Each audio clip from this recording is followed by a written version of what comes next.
गांधी जी ने जब अहिंसा की परिभाषा लिखी है तो उसमें लिखा है कि अन्याय का प्रतिकार होना चाहिए। हमारा कोई द्वेष नहीं है, हमारा कोई झगड़ा नहीं है, हमारी कोई लड़ाई नहीं है, लेकिन ये अन्याय है। ये अन्याय जनसुराज के लिए नहीं है, राजनीतिक दलों के साथ नहीं है, कैंडिडेट के साथ नहीं है जो जीते और हारे।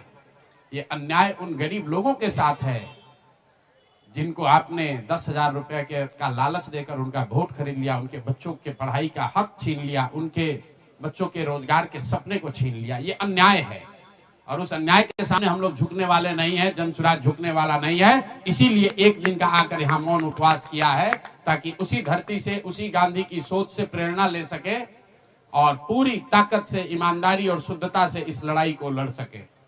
वो सारे गरीब लोग जिनको आपने 2 लाख रुपए का लालच दिया, 10,000 रुपए का पहला इंस्टॉलमेंट दिया, अब ये जनसुराज की जिम्मेवारी है कि हर उस व्यक्ति तक हम लोग पहुंचेंगे और सरकारी तंत्र उसको उलझा ना दे, ये ना कह दे कि ये फॉर्म नहीं भर पाया। इसलिए अब जनसुराज वो जिम्मेवारी लेगा।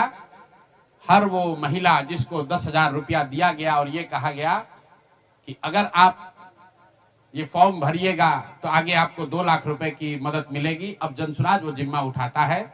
आने वाले 1 साल 1.5 साल तक घर घर जाएंगे और आपके माध्यम से उन सारी महिलाओं को ये बताना चाहता हूं कि आप घबराइए नहीं।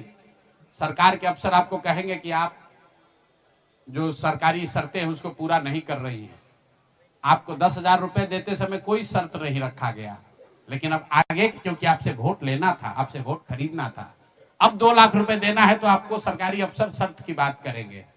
तो सरकारी शर्तों के हिसाब से जो यहाँ के ग्रामीण विकास मंत्रालय ने जो शर्त जारी किए हैं, उस शर्तों के हिसाब से, उसके मुताबिक बिहार की 1.5 करोड़ महिलाओं से फॉर्म भरवाकर सरकार को जमा कराने का जिम्मा अब जनसुराज के साथियों का है। हम लोग उन घरों तक जाएंगे और आपके सामने ये घोषणा कर रहे हैं 15 जनवरी के बाद जनसुराज की ओर से सारा जनसुराज परिवार हम लोग घर घर जाएंगे।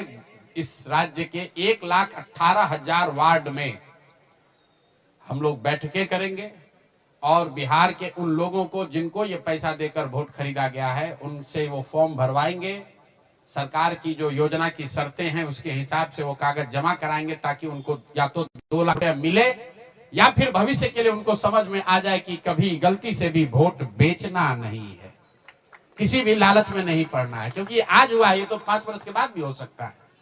इसलिए दोनों काम करना है।